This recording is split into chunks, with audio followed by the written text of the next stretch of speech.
ఇవాళైతే బకెట్ల కొద్ది టమాటాలు దింపుతానండి. చూడండి ఎంత బాగా కాసాయో. చూడండి ఎంత బాగా గుత్తులుగా ఉన్నాయో. ఇవన్నీ గుత్తులుగానే ఉంటాయండి. చూడండి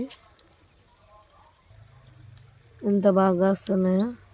చెట్టు నిండా చూడండి ఎన్ని కాయలు ఉన్నాయో. ఇంకా మస్తు పండ్లు ఉన్నాయి, కాయలు ఉన్నాయి, దూరకాయలు ఉన్నాయి. చూడండి ఎంత బాగా కాస్తున్నాయో. చెట్టు నిండా అయితే భలే కాస్తున్నాయండి. రోజు 2-3 బకెట్లన్నీ టమాటాలు వెళ్తున్నాయి. మంచిగా టమాటా పచ్చడి అయితే నేను పెడుతున్నాను. మంచి పండ్లే పెడతాను. అది కూడా ఒక 5-6 రకాలు కలిపి పెడుతున్నాను. పచ్చడి కూడా మంచిగా సేల్ అవుతుంది. చాలా హ్యాపీ ఉంది. మందు లేకుండా పండించిన మన టమాటాలు కనుక చాలా టేస్ట్గా ఉంటాయండి. చూడండి